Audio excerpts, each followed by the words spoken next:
The media in all its forms dominates every aspect of our life, whether it's the print media, the broadcast media, social media, even cinematic media. The question is, how does this media present the cause of animals?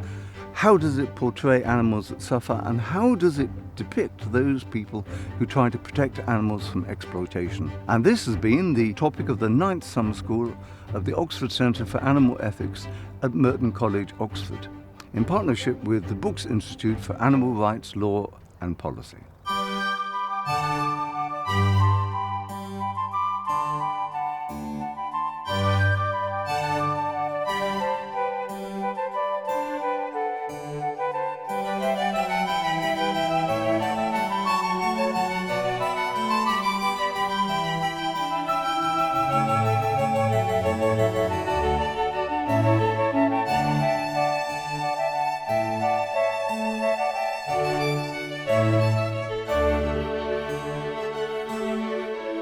The media is the main means of social communication in today's society.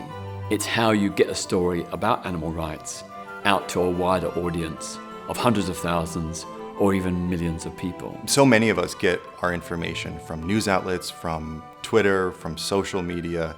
And so if you're trying to reach a mass audience, if you're trying to get the public concerned or upset or to take action on something, you need these major outlets. When you talk to people directly about animal harm, they often don't want to discuss it, but through film, through book, through social media, I find you often get a better response. The vast majority of the abuse of animals is routine and done for profit and done behind closed doors, and tremendous resources are poured into keeping it that way. The media plays a very important role in shedding a light on the fact of that abuse, so the media is critical to alerting the public to what's going on with animals, because most people are compassionate, they just don't know what's happening. My theme at this year's summer school was about the importance and value of protest for both human and animal liberation. All throughout history, protest has been a catalyst for change and reform. We need protest in order to advance the cause of animal rights and liberation. My talk was about speciesist bias in AI systems, based on a study that I did that empirically proves that speciesist biases are present in different types of AI systems, namely language models like GPT, image recognition models, and recommender systems. At this year's summer school, I've been talking about media misinformation about veganism and bias against veganism. In the last few years, we have seen skyrocketing interest in content focusing on veganism. And unfortunately, a lot of that is attacking veganism and attempting to debunk it. The press often produce quite a lot of misinformation. So today, my talk was debunking their misinformation. I'll be looking at the relationship between human and non-human animal violence, particularly what it means when majoritarian groups identify with the suffering of animals at the hands of minoritized groups. I was talking about the possibilities of using humor for animal advocacy, using Simon Amstell's Carnage, which is a mockumentary, as a case study. I've been presenting a project called Picturing Pigs, which highlights pigs who live in sanctuaries, and it does this with really positive imagery of them enjoying their lives and acting as individuals with things that they love to do. I'm here talking about a medical device company in the United States that we learned recently is using monkeys in really invasive, deadly brain experiments.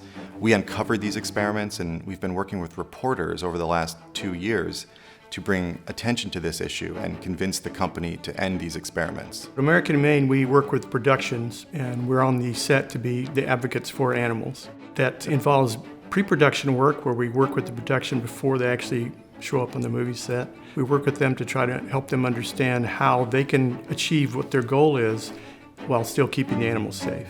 I was speaking about the negative impacts of media on animal protection with special reference to India and Sri Lanka, where animal cruelty and animal abuse can be promoted and encouraged if there are no proper laws, rules or regulations to guide media, especially in developing nations.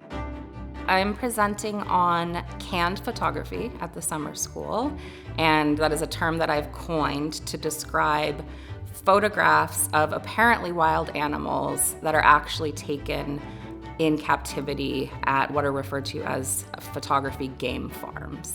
I've been presenting on bad vegan stories in the media and how this harms the cause of animal rights. Bad vegans are ones who commit immoral acts or who fail as vegans in some way and go back to eating meat.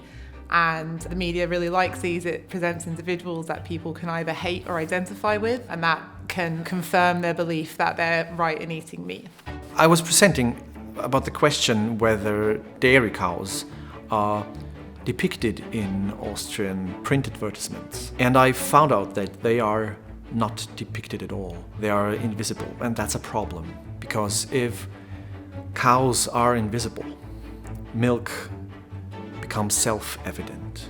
And if milk is self-evident, we don't think about consequences for animals, for environment. Journalism is the most important tool that we have in our cause. Journalism can influence decisions, can change ideas, can create concepts. That's what we need to transform this society.